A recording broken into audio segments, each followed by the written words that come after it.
it didn't really hit home until I saw all the fans that were there. You know, I want you guys to know that we've never actually had this conversation before, so you guys are getting the first. Running around that hotel, being a kid, getting into trouble.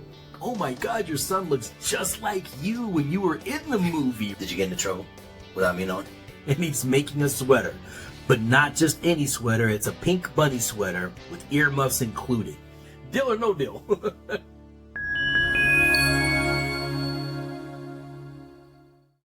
Welcome back to Talking a Christmas Story with the Cast, the podcast that is as cozy or frightening as a pair of pink bunny pajamas on Christmas morning.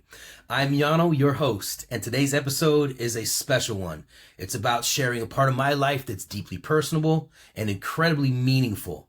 For the first time, I'm peeling back some layers to reveal a story that's been tucked away in my heart for a long time. It's a story about family bonding and the magic that ties us all together, and that magic is pure love. And who better to share this journey with than my son, Giovanni. To his friends, he's known as Jovo, and to his family, he's known as Jojo. So buckle up, everyone. We're about to take a sleigh ride through some memories, laughter, and a whole lot of magical moments. Before we dive into our story, I want to take a moment to thank our incredible A Christmas Story Inner Circle community. Your stories, your passion, and your love for A Christmas Story have turned this group into a family. From chatting with cast members to sharing your own holiday traditions, you've made this more than just a fan group. You've made it a home that feels safe. And for those who haven't joined us yet, I invite you to try our 30-day trial at achristmasstoryvip.com. It's a place where the spirit of the movie lives on all year round. And here's what some of our members actually have to say. This is Nick C., an ACS Inner Circle member. He says, love, love, love being in the Inner Circle. I've never thought in a million years that I would be on a Zoom chat with Grover, Dill, and Flick and actually chatting with them. Not to mention other Zoom calls with other cast members. Yano Anaya and Emmanuel Soba put so much time and effort and love into this ACF, which makes it feel like a real family. This is the only group around that's ran by the cast of the Christmas Story movie, and you are not going to find another group like it. This one's from Joshua Klein C. Another ACS Inner Circle member shares, I love the Inner Circle. Chatting with other members and the actors is a real treat. Getting inside scoop and advance notice of upcoming events and promises and promos is priceless to me. Also, members sharing their cherished collectibles and recent purchases is amazing. And there are so many more heartwarming stories and experiences shared by members. It is truly a privilege to be a part of this community. Just the other day, I was scrolling through a Christmas Story family community, which, by the way, you all have made into an incredible space. And I stumbled upon a post from Chris Williamson. And Chris shared a side-by-side photo of Peter Billingsley, our beloved Ralphie, and Gene Shepard, the genius behind our story. And the resemblance? Maybe the ears and the glasses, but that's my take. So Chris mentioned that Shepard once said Billingsley was chosen not just for his acting skills, but because he was a spitting image of Shepard as a kid. And looking at these images as well, as we have all aged, maybe as children they look a lot like, but today, not so much. I mean, what do you think? Does the passage of time only strengthen their resemblance or not? Drop your thoughts in the comments. I'm reading them all, and I'd love to hear your take. Your insights are like the hidden decoder pins of our community. And while we're sharing, who do you think should guest star on our podcast next? It doesn't have to be a cast member, so get creative. Maybe someone who's lived A Christmas Story in their own town, or even someone who behind the scenes that has tales we've yet to uncover. Plus, tell me what topics you'd like to learn or explore. Do you want more behind the scenes secrets, fan stories, or something entirely new? Your input is invaluable. It's the secret ingredient to the special blend of nostalgia and celebration we brew here every single episode. Now, let's shift gears and open up the album of memories. Today, we're not just talking about a movie, we're talking about a legacy that spanned generations, a legacy that my son Giovanni has been a part of since he was a little guy. So without further ado, let's welcome Giovanni to the show. Giovanni, it is an honor to have you here, sharing this moment with me and all of our listeners. It does mean a lot. It really does mean a lot to me. So kind of dive into this. what I want to ask is like, tell us all like the earliest connection to a Christmas story that you've had. When did that all start for you in your life? If you could like, think way back to when the first couple of times that it actually came to you about a Christmas story. Well, first off, it's kind of unavoidable. I mean, it's on 24 hours every Christmas, so there's that. I mean, I already knew that you were part of the movie, and my grandma always told me about that. But once I got into like elementary and middle school, like my grandma would give me a signed copy of the movie to give to my classmates, and we'd watch it every Christmas together. So it was a pretty big deal. My early years of it, that was like one of the biggest memories I remember. It was pretty fun. Gave me a lot of popularity as a kid. Having a famous movie star dad, But yeah, that was the earliest memories I could think of a Christmas story that was probably the most impactful to me. It was really fun, having that experience as a kid. Right on. So with that experience, I'm sure it bring a lot of emotions, or like how to process that and how to deal with that. And, I can remember back when I was in junior high school and being noticed or known for A Christmas Story, and, some stuff being as a movie star, what that did for me. I'd like to learn a bit from you, like how that made you feel. How did, like, what was the emotions that you had behind what all of that did for you? I mean, it really just made me feel proud. I mean, just to know that you were in a movie, and I don't know, it kind of gave me a sense of just being proud. I don't really know how to put it. It was it was a pretty cool experience as a kid. We're gonna kind of fast forward in his experience of A Christmas Story. So we're gonna go all the way to the 25th anniversary. So we're actually fast forwarding to Cleveland. And this was in 2006, the renaming of the streets, the ribbon cutting, the mayor was there, and it was just like, I remember it was just a sea of fans. It was a madhouse down there. But we also got to stay in the original hotel that I and the cast stayed in when we were actually filming the movie. So that was really cool for me, having my family stay there with us at the hotel where we actually were to begin with, and then seeing the ribbon cutting and just seeing all of the fans. So I want you to describe to all the fans, like, what was that experience for you like? Being there at 10 years old and having that experience with your pops. That was like the first big experience, I would say, because I mean, like, I always knew you were like, I wouldn't say like a famous movie star in my mind. I mean, being young, it was like, my dad's a movie star, so it was like a pretty big thing, but like it didn't really hit home until I saw all the fans that were there and the house that was built and all the commotion around it. It was a little overwhelming, to be honest. As a kid, I didn't even know how to like take it in. It was just like, it was crazy. It was like on a whole new level. Like, I mean, like, you were like a movie star to me before then, but then after that I was like, damn, my dad's like a celebrity. Like, like it was crazy.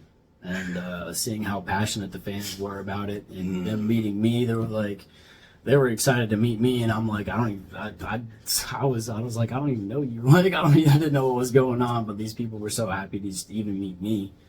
And yeah, it was a pretty crazy experience. I almost felt like I had a little fame going on. Even just as a little kid, I felt famous almost. But yeah, and seeing the house before, like when it first opened, before everybody really got to go in and see everything, we got to get a little private tour of it and check everything out, and that was really cool because it was like spot on to the movie. I felt like I was walking onto the set of the movie. So yeah, I'm like, just being in each room, I could just remember each scene from each movie, or each part of the movie, and it was pretty surreal to see that. It was pretty awesome. And yeah, being at that hotel that you guys were at as a kid, I mean, honestly, that was one of the biggest memories to me was just running around that hotel, being a kid, you know, getting into trouble. And just with the other kids that were there too, it was really fun. And there was that mall that was connected to it too, so that was pretty cool. You know, it was just a lot of adventures as a kid. So, and that was like one of my first times. I mean, like I would go out of town to visit family and everything, but that was like my first time being out of town and kind of being by myself at times, you know, because you were off doing signings and stuff, and I would just be hanging out with a couple kids and just running around causing havoc. But, Does that sound familiar? Does that sound familiar? So you know that's so crazy to hear you express like what your experience was, because you know I want you guys to know that we've never actually had this conversation before. So you guys were getting the first deep conversation that my son and I actually had about that experience of what he had, and everything that he just said, like it made it real, like it was overwhelming. That was my first experience, which you probably guys have heard me say a lot of times, maybe you haven't yet, but you know, the first experience that I had in 2006 when I went to my first convention, it was overwhelming. Like I met over 3,000 fans over the weekend, and it was a lot, and I didn't realize how embedded this movie was. And for him to have a very similar experience, I mean, that's pretty freaking cool. And then what he just said about causing havoc in the hotel, and you know the mall being attached to it. You guys have probably heard all of us talk about how much fun we had playing hide and go seek way back when that mall was abandoned. Like literally, it was a huge space for us to create havoc. So that was very cool. Awesome. So anything else that resonated, or like, you know, that really stuck out to you back in those days as a memory that has sunk in forever? Did you get into trouble without me knowing? no, I mean, like there would be times where they'd be like, "Hey, quit running" or something like that, or like if anything like actually came up, I'd be like, "I'm one of the stars of the movie's Sons," so you know, I kind of like get a little pass for that sometimes. You know? But, Right on. yeah, and then I remember I wanted to get a Red Ryder BB gun, like super bad. Like I was 10, so I was like, yeah, that was like one of my main things I wanted to get so bad. And my grandma was like, she was pretty against it. She didn't really want me to have any guns, but I ended up getting one eventually.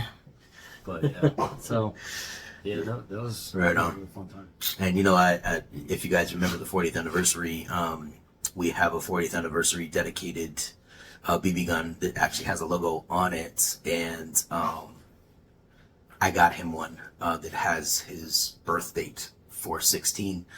I'm sorry, yeah, 4/16 is the month and the dates, not the year though. So 416th gun that was produced is actually his. And you know, I don't know if you guys know this, but this is a connection that Peter Billingsley and Giovanni has, is they have the same birthday. Pretty cool, right? I didn't know that either. Yeah. Pretty cool. Yeah.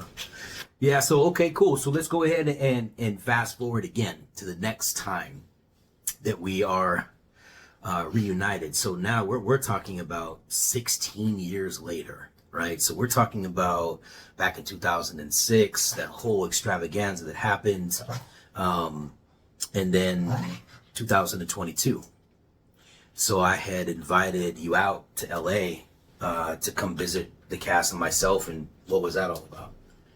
So that was for the private showing of A Christmas Story Christmas before it was released on HBO, and you know they were just showing it to the cast and everything before that all happened. We got to go to Legendary Studios to go see that, and that was super cool. Like they had all these props and stuff from the movies that they've made, and yeah, just finally getting to meet Peter Billingsley for the first time, and RD, because I never met them before. They never came to the signings when I was a kid. But yeah, that was really cool, and just getting to see the movie in private, I felt like it was just like, you know, special service. Like it was just cool. Got the snacks before and everything. It was pretty cool. And then after, there's another thing too, is when last time I saw Zach and all the rest of the cast members, I was really young, and me and Zach have been pretty close too. And like when I finally got to, you know, interact with him as an adult and just talk to him, you know, about life and everything, and we got to go to dinner afterwards, and it was just me and my dad and Zach and his wife, and yeah, it was just really cool life stories that I got to hear from Zach that I never heard before. Because I mean, obviously, I was a little too young to hear some of the things, but it was very, very surreal for that too, to be able to talk to everybody as as an adult, and it was funny too because last time I saw him, I was like yay high, even shorter than Scotty, and And it's short. and now I'm towered over him. It's funny, yeah. But yeah, it was a really cool experience. Right on. So I want you guys to know that you guys are getting a sneak peek into all these experiences, because we're just peeling back the layers. We're just talking about certain parts of our lives and our experiences with each other. And this is all about, us reuniting after many years. So, what you guys have probably seen in the post that I put, it's a boy, right? Well, there's a little bit more to that, you know what I mean? But we will disclose that at a later time. But this is the one that ended back up in my life again. And so, we have a lot in common. We have a lot of learning and growing with each other still, as father and son. And so he was raised and lived in Las Vegas his whole life, and so now we have this chance to reunite and connect. And so I'm going to ask you a serious question. You can open up as much as you want to. It's really up to you. I know that we like to keep a lot of our lives private. Obviously everybody does, but there's some nuggets that will be in there that I'm sure people will love to learn about you, and there's continuous learning about me and the cast and all the things that we have done during our lifetime. But this is one thing that's very, very, very special to me.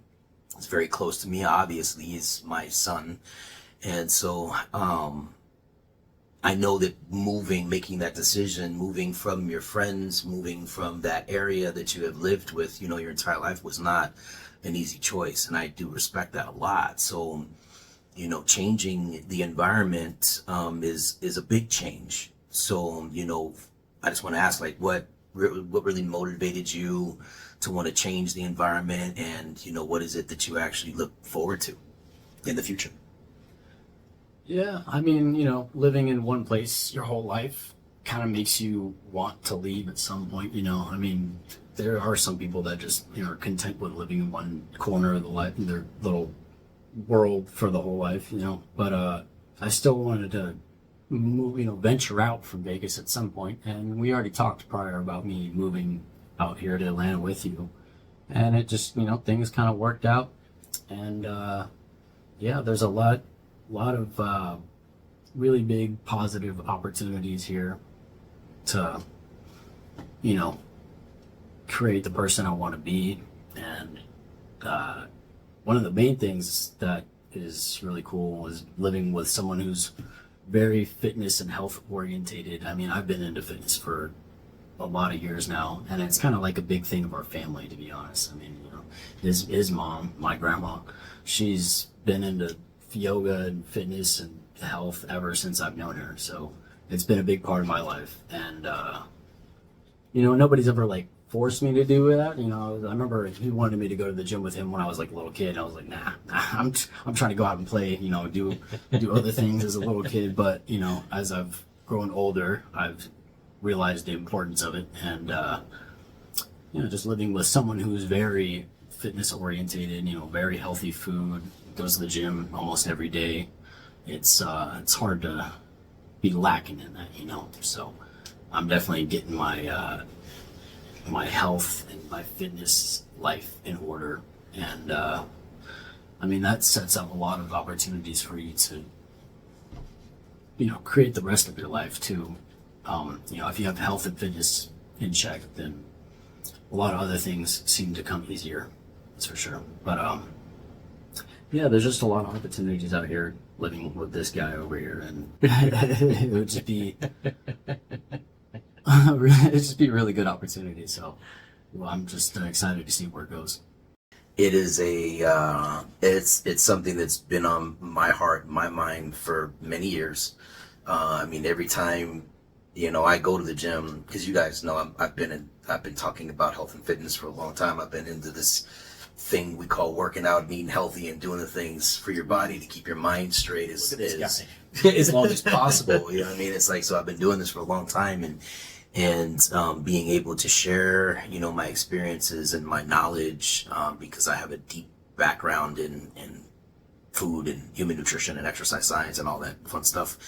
And to be able to share that with you, and watch your character, your personality, your mind, your body, your spirit develop into who you want to be. Because we can all say, look, I'm trying to find my path, and I really want to understand who I am, what my purpose is, and what I love to do. And sometimes it takes people a lifetime to be able to do that, and sometimes people never do that, being able to find out who they are. So being in a place, in an environment that's conducive to allowing you to be your free spirit and be who you are and what you want to do and focus on you, is a blessing. It really is, to be able to have that. And so, being able to give that to you at this point in time in my life is amazing, and being able to share that with tens of thousands, if not millions, people will watch this podcast about the relationship between, Yano Anaya and Giovanni Anaya, aka Grover Dill, and Mini-Me over here.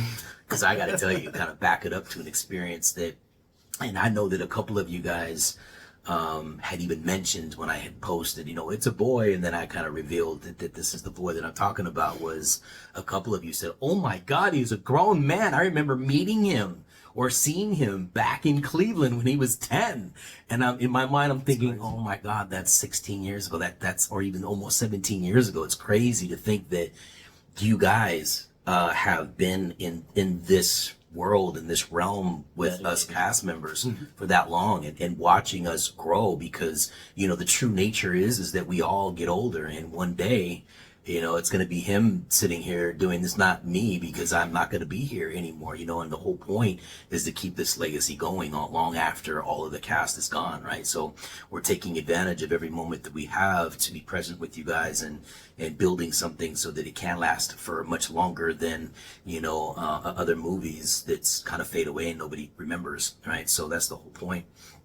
But having that experience of seeing a fan post inside of that post that they remember him from back in those days is amazing. And then also remembering that a lot of fans were like, oh my God, your son looks just like you when you were in the movie, right? So, it was very cool to see the nostalgia of people. And of course he, now you guys know, he felt the same surreal experiences of being like, oh my God, this is crazy. Like, I know my dad was a movie star, but he's a celebrity, you know what I mean? And of course, in my mind, I'm a humble dude. You guys know this. And, I guess I have to accept that, the Smithsonian is actually called us national treasures, right? And to me, that's kind of like, wow, that is amazing. So again, thanks to Gene Shepard and Bob Clark and the whole crew that made this movie actually happen, and everybody that paid for it, you know what I mean? So everybody that's involved in the creation of what has gifted us this moment 40 years later, man, there's a lot of love and a lot of respect for the whole process. So, I want to ask you some personal questions, and that's just because I want you to feel comfortable enough to answer. If not, that's great. Say pass. It's not even a big deal. But, I want to start with some cool questions that I think that would just allow the fans to kind of get to know you a little bit better. So first question I have is, everybody, every human has a story that shapes who they are. So can you share with us any kind of defining moments in your life from your childhood that you think may have contributed to who you are today? And then I'll kind of reflect on that, and I might even give my 2 cents as well. So any kind of pivotal moments, in your life, and you can revolve it around a Christmas story as well. It doesn't have to be anything that you don't want to disclose, because, sometimes we do have privacy, obviously. So I don't know, anything that you feel like is a defining moment in your life that has really contributed to who you are today. I wouldn't say a particular moment. It's more like a compilation of moments. So like for a long time, I'd say from like around fourth grade to almost about like a little past freshman year, I was a skater kid. Like I skated with all my friends and everything, and I had a lot of they weren't direct friends. I would say they're more like acquaintances, but I hanged with a group of a lot of degenerates, you would say, like a lot of just crazy kids. They would just be doing a lot of crazy shit, and it was more of a learning experience, learning from their mistakes and seeing all the things that they would go through, and just seeing a lot of the bad would make me realize what the good could be, like I guess that was just really what really came down to the person that I became to today, was from learning from others' mistakes and seeing what not to do in life. So it's about that. I think we all can relate to that, right? I mean, the thing is that, when you do learn from others' mistakes, you still have to make your own mistakes to really kind of, grow as a human being. So, that's part of everybody's process, right? Been mine too, big time part of my life. So let's go ahead and get back into a couple other personal questions from JoJo. I'm just going to ask a couple more. So this is kind of a question that kind of stumps everybody. And so, of course, life is always full of challenges and triumphs. So can you tell us about a particular challenge that you overcame, that you remember, that obviously has made you a more aware or stronger person today? I would say dealing with change is the biggest thing, because a lot of things have been constantly changing in my life for the past 5 years or so, and it's been the biggest asset I've had is getting, not, I wouldn't say used to it. Used to it is one thing, is it's being what's the word? I mean, like, more prepared mentally, and it's a little easier. I mean, I wouldn't say it gets easier. There's still changes that are definitely shake your world sometimes, but it's kind of feel like you've been through that before, and you've overcome certain things before. So things that seem like they might be a big challenge, in reality, it's your mind is your biggest enemy once it comes to that, but it also could be your biggest friend once you have experience through those things. So I would say just overcoming adversity and changes and challenges is the biggest challenge, I would say, that I've overcome. Very well said. And I'm sure that we can all kind of relate to that in some capacity. That's for sure. I know I can. Okay, so we're going to kind of get into some fun here. So what we're going to do is we're going to play a little game. And that little game is called Dill or No Dill. And this is something I think is kind of hilarious. So I'm just going to ask him a question that's kind of crazy question, off like in the left field. And he's just going to answer, yeah, dill, no, or no dill. So, all right. So this is the first question, because it is time to, let's just shake some things up here. So, all right. So first scenario, Grover Dill, so imagine the character in the movie, decides to start a Christmas caroling service. But he only sings songs from the summer hit list, including Surfing USA. Dill or no dill? That would be a no deal. Okay. So why do you say that is? I mean, he's all about Christmas, man. It's not about summer. He's more focused on the winter chaos that he could cause. Touche. All right. So now, how about this one? So Grover Dill takes up a new hobby. He's knitting. And he's making a sweater. But not just any sweater. It's a pink bunny sweater with earmuffs included. Deal or no deal? Deal. I think I could see him making that. Oh my God. All right, so next question. Grover Dill decides to start his own cooking show called Cooking with Dill, where the secret ingredient's always dill. Dill or no dill? That's a deal. Why is that? I mean, it's got dill in it. Of course he's going to be using dill. So, dill. That dill guy, right? That dill guy. Grover Dill becomes an entrepreneur, and he launches a line of colognes. The flagship scent is Garbage Can. So, deal or no deal? No deal. Yeah, who would buy that, right? Yeah, Garbage Can scent. Not a good one.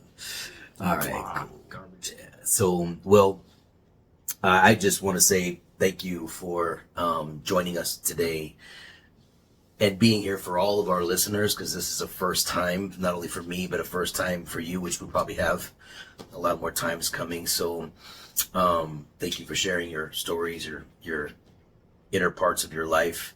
And so if there's anything else that you would like to, inspire our fans with, now's your time.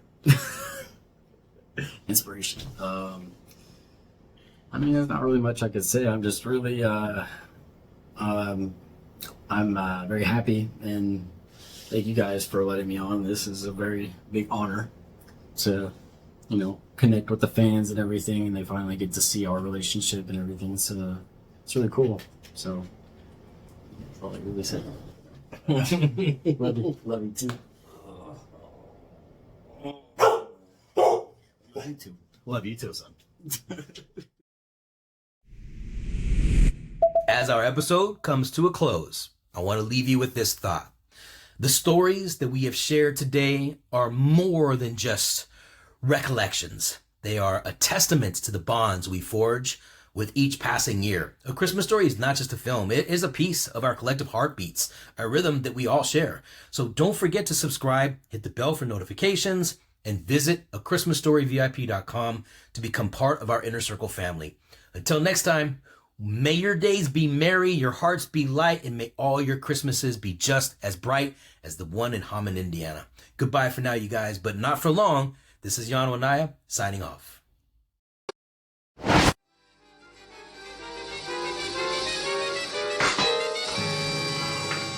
Oh my God, I shot my eye out!